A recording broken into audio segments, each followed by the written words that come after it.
दिसंबर 2019 में इमर्ज करने वाला नया नोवेल एजेंट SARS-CoV-2 जिसका नाम है कोविड-19 डिजीज़ करता है, corona viral 19 disease, corona viruses family का वायरस। जैसे ही ये इमर्ज हुआ था तो हम पहले ही जानते थे कि इसमें म्यूटेशंस आती रहेंगी। आप सबको याद होगा कि हम म्यूटेशंस को बार बार रेफ़र करते रहे हैं। लेटेस्ट जो वेरिएंट ऑफ कंसर्न, हमारा लेटेस्ट म्यूटेंट ऑफ कंसर्न जो है वो ओमिक्रॉन है, जो साउथ अफ्रीका में रिपोर्टेडली इमर्ज हुआ और उसके बाद ये अब बड़ी तेज़ी से ऑलमोस्ट 100 से ज़्यादा देशों में फैल चुका है। कल हमारे यहाँ पे जो एक यहाँ से इंफॉर्मेशन शेयर करने योग्य है वो ये है कि जम्मू रीजन से जो सैंपल्स भेजे गए थे वो जितने फॉरेन ट्रैवल की हिस्ट्री के ट्रैवलर्स थे उनके तो हम भेज ही रहे थे। एक क्लस्टर हमारी नज़र में आया जिसमें 11 लोग पॉजिटिव हो चुके थे हजूरीबाग के। उनमें से 2 लोग जिनकी कोई ट्रैवल हिस्ट्री भी नहीं है वो पॉजिटिव आए थे और उनमें ओमिक्रॉन जो है वो कंफर्म हो गया। NCDC new Delhi, national centres for disease control new Delhi में इसका टेस्ट होता है, होल जीनोम सीक्वेंसिंग, उसमें वो ओमिक्रॉन वेरिएंट पाए गए। ऐसे ही एक और ओमिक्रॉन वेरिएंट एक CRPF में 15 साल की बच्ची बंतलाब की, उसमें भी पाया गया। तो इस चीज़ से ये जो तथ्य ऑलमोस्ट ये कंफर्म हो गया कि म्यूटेंट प्रोन जो वायरस है नियरली हमारे यहाँ भी जम्मू में भी ये पहुँच चुका है।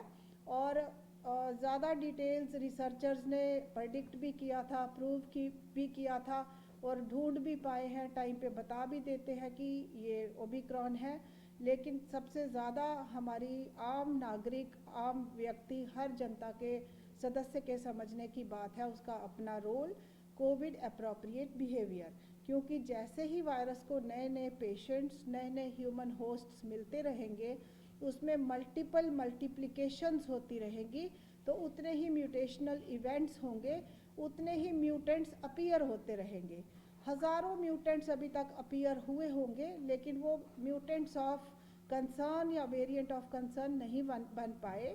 वही म्यूटेशन वाला वायरस वेरिएंट ऑफ कंसर्न माना जाता है जिसमें ट्रांसमिशन ज़्यादा हो, यानी इस वेरिएंट में देखा गया 4.2 टाइम्स ज़्यादा ट्रांसमिसिबल है। रिसर्च बता रही है कि ये आज तक जितने वायरसेस थे, इवन डेल्टा प्लस वेरिएंट जो ज़्यादा वेरुलेंट था, जिसने काफ़ी ज़्यादा बीमारी भी, मॉर्बिडिटी भी ज़्यादा बताई और मॉर्टालिटीज़ भी बहुत ज़्यादा बताई, वो ये उन सब से 4.2 टाइम्स ज़्यादा ट्रांसमिसिबल है। और दूसरा वेरिएंट ऑफ कंसर्न वो होता है जो वेरुलेंस ज़्यादा रखता हो मॉर्बिडिटी और मॉर्टालिटी की टर्म्स में, यानी डिजीज़ भी ज़्यादा करता हो और मौतें भी ज़्यादा करता हो, वो भी वेरिएंट ऑफ कंसर्न हो जाता है। तो ये हमारा जो ओमिक्रॉन है ये ज़्यादा ट्रांसमिसिबल है। तो एक डर बना रहता है कि जब भी ये आएगा बहुत सारे लोगों को इकट्ठे इन्फेक्ट करेगा और तेज़ी से करेगा, फास्टर ट्रांसमिशन करेगा, तो इसका पैंडमिक पोटेंशियल ज़्यादा है। इसलिए आज फिर से जो अध्याय हमारे जुड़ चुका है कोविड-19 डिजीज़ का, तो हम अपने आप को फिर से ये समझाएं और याद कराएं कि कोविड एप्रोप्रिएट बिहेवियर ही इकलौता तरीका है जिसमें मास्क का पहने रखना और ठीक से पहने रखना, जिससे नाक और मुंह अच्छे से ढका रहे, वो बहुत ज़रूरी है। और सोशल डिस्टेंसिंग बहुत ज़रूरी है। गैदरिंग्स का, सेलिब्रेशंस का, फेस्टिविटीज़ का कोई अभी थोड़ी देर के लिए हमें रोक लगा देनी चाहिए। हैंड सैनिटाइजेशन यानी हाथ साबुन पानी से बार बार धोने या अल्कोहल बेस्ड हैंड सैनिटाइज़र से, क्योंकि ये एक लिपिड एनवेलप्ड वायरस है और ये अल्कोहल से या साबुन से इनएक्टिवेट हो जाता है। ये भी चीज़ आसान सी है और हम कर सकते हैं। हम अगर हम इन तरीक़ों को अपनाएंगे तो हमारे जो एक डर बना हुआ है कि ओमिक्रॉन बड़ा फास्टर स्प्रेड करके बहुत सारी जनता को तकलीफ़ में ना डाल दे, वो हम बिल्कुल रोक सकते हैं। इसके अलावा आप सब में से जिसकी वैक्सीन की बारी आती जाए बिल्कुल उसको एकदम करवा लेना चाहिए। यही तरीके हैं कि हम अपने यहाँ एक एग्जाम्पलरी परफॉर्मेंस दे सकते हैं, हर नागरिक अगर अपनी जिम्मेवारी को अच्छे से समझे। हमारे प्रशासन ने, हमारे जितना इंटेलिजेंसिया है, एकेडमिया है, क्लिनिशियंस हैं, पब्लिक हेल्थ स्पेशलिस्ट्स हैं, हमारे CMOs हैं, सर्वेलेंस ऑफिसर्स हैं, सब मिलजुल के काम कर रहे हैं। वही वजह है कि बेशक ये लोग ट्रैवलर भी नहीं थे, फिर भी हमने प्रोएक्टिवली टाइम पे अपने यहाँ होने वाला ओमिक्रॉन का जो स्टार्ट है वो एकदम टाइम पे ढूंढ लिया है। जनता भी अपना रोल, हर नागरिक अच्छे से करेगा तो हम इस पैंडेमिक को कंट्रोल कर मैम, सकेंगे। जिन्होंने दोनों वैक्सीनेशन ले लिया उनकी भी जो है मौतें हो रही है, इसको लेकर क्या कहना चाहेंगे आप? वैक्सीनेशन जो है वो एब्सोल्यूट प्रोटेक्शन नहीं देती है, ये रिलेटिव प्रोटेक्शन देती है। जब एक कम्युनिटी पूरी वैक्सीनेटेड हो तो उसमें कम लोगों को इन्फेक्शन होता है, जो इन्फेक्टेड है उनमें डिजीज़ सीवियरिटी कम होती है और हॉस्पिटलाइजेशंस कम होती हैं और डेथ्स कम होती हैं। ये प्रूव हो चुका है रिसर्च द्वारा।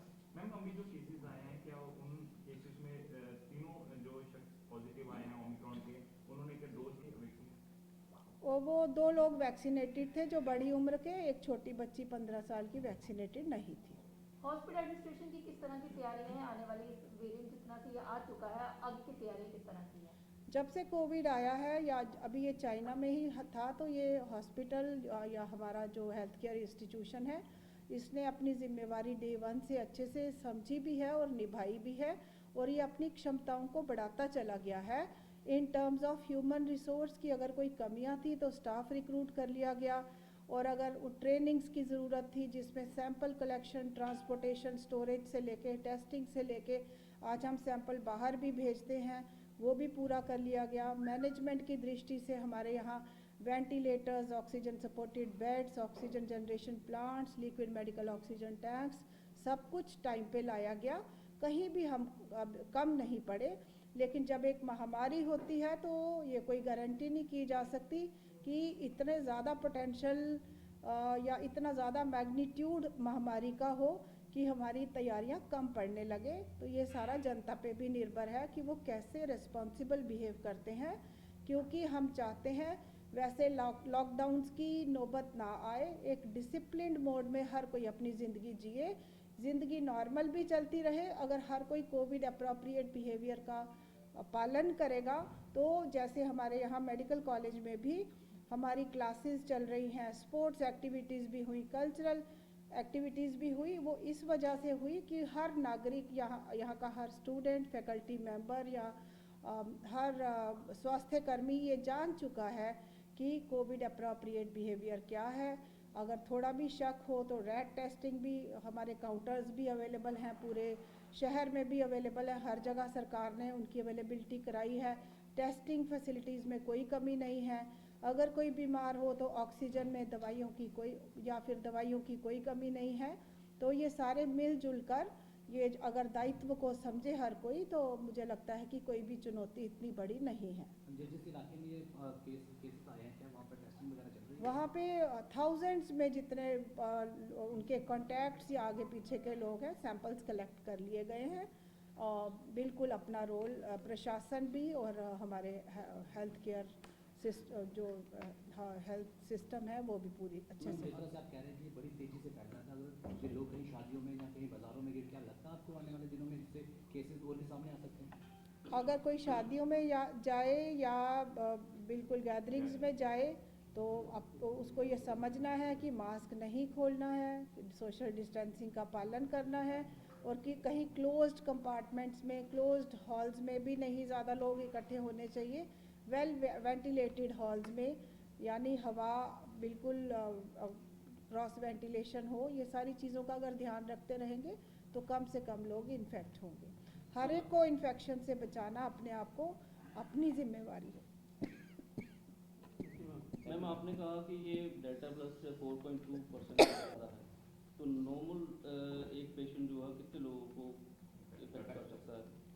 ये R0 बोलते हैं, रिप्रोडक्टिव इंडेक्स, जिसमें जब ये शुरू में आया था तो 2.5 था, यानी एक पेशेंट से 2.5 लोग इंडेक्स हो सकते हैं। तो ऐसे ये थोड़ा बढ़ता जा रहा है। मैम, अभी जो पेशेंट पॉजिटिव आए ओमिक्रॉन के, इनके सैंपल जो है 30 नवंबर को कलेक्ट किए गए थे, तो लेकिन इतना लंबा समय लग गया कि ओमिक्रॉन की पुष्टि करने में। RT-PCR पॉजिटिव कोई भी हो और वो रिपोर्ट का इंतज़ार ना करे, प्रिकॉशंस वही लेने हैं उसको और इलाज भी वही है। तो नेशनल सेंटर्स में बहुत सारी पेंडेंसी सैंपल्स की होती है वो रूटीन को कोई सार्स कोवी 2 वायरस है या फिर वो डेल्टा प्लस है या फिर वो ओमिक्रॉन है, प्रिकॉशंस सेम है। या फिर आजकल एक सीजनल ज़ुकाम खांसी बुखार चल रहा है, तो हर एक का दायित्व है कि उसको हम पहले जब तक नेगेटिव टेस्ट ना आए उसको कोविड ही समझें।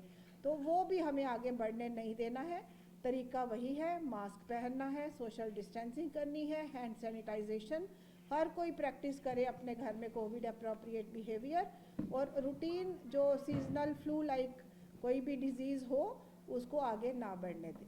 मैम लगभग कितने केस और हो सकते हैं इसके जम्मू के अंदर जहाँ इसकी आशंका है? जिस तरीके से 30 नवंबर को जो केसेस गए थे, अभी रिपोर्ट आई है लगभग 1 महीने बाद, तो आपको जो लोग पॉजिटिव थे उनका भी काफ़ी दायित्व था, और हम उम्मीद करते हैं कि उन्होंने अच्छे से अपने आप को घर में आइसोलेटेड रखा होगा और कल्चरल मिक्सिंग नहीं की होगी या सोशली वो इंटरेक्ट नहीं हुए होंगे, तो फिर कम से कम चांसेस हैं। अगर कोई इरेस्पॉन्सिबल रहता है अपने इन्फेक्शन को लेके और फैलने देता है, तो फिर ये समझने की बात है कि इन्फेक्शन तेज़ी से बढ़ता है। वेव जब आई थी बहुत सारी दिक्कत, क्या हम उसके लिए तैयार हैं? क्या एडमिनिस्ट्रेशन उसके लिए तैयार है? ऑक्सीजन की किल्लत थी, क्या उसके लिए सब कुछ तैयारियां हो चुकी हैं? वो पुरानी बातें जितनी हैं, किल्लत कभी नहीं आई। जैसे जैसे चुनौती बढ़ रही थी वैसे ही चीज़ें सारी टाइम पे मिलती गई, और अभी हमारे पास काफ़ी चीज़ें मैम इसी से जोड़ते हुए मैं बोलूँगा कि फर्स्ट वेव जब आई हमारा इंफ्रास्ट्रक्चर एक लिमिटेड पेशेंट्स को कैटर करने के लिए सफिशिएंट था, लेकिन सेकंड वेव में इंफ्रास्ट्रक्चर हमें कम महसूस हुआ, फिर हमने उसको और इंफ्रास्ट्रक्चर को मजबूत किया। अब उस वेव डेल्टा प्लस आने के बाद भी थोड़ा इम्प्रूवमेंट हुआ है, तो आने वाले टाइम में हम कितने पेशेंट्स कैटर कर सकते हैं कि हम कहें कि अगर ये लेवल इस लेवल तक पहुंच गया तो हम सफिशिएंट हैं, हमारे पास इतना इंफ्रास्ट्रक्चर है कि अगर डेली 5000 केसेस भी रिपोर्ट हो जाएंगे तो हम उसको कैटर कर लेंगे, या 3000 भी रिपोर्ट हो जाएंगे तो हम उसको कैटर कर लेंगे।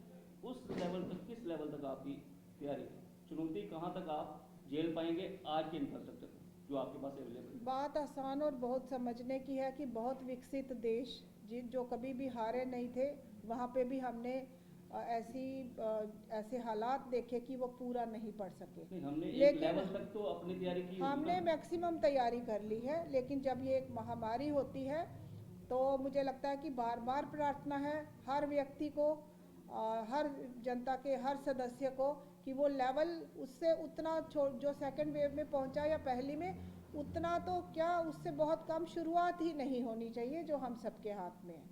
मैम जिस तरीके से रूमर्स हैं कि इस वेव में बच्चों को इफेक्ट कर सकता है, क्या ये सत्य है? ऐसी प्रेडिक्शंस हैं, हमारी तैयारियां बच्चों को संभालने के लिए भी काफ़ी हैं, और ये तो समय बता सकता है कि होने जिस वाला। तरीके से हमने पहले आपसे बात की थी, आपने कहा कि बड़े जल्दी रिकमेंड करना, लेकिन अभी 1 महीना हो गया अगर वो इसको आए हुए, तो अभी कुछ तरीके से कुछ आया? ऐसे अभी कुछ नहीं सामने आई है बात की जिसमें बच्चे अगर इन्फेक्ट हुए भी हैं तो उसी दर पे हुए हैं जैसे पहले होते थे, और उनमें कोई ज़्यादा नुकसान नहीं हुआ। Thank you.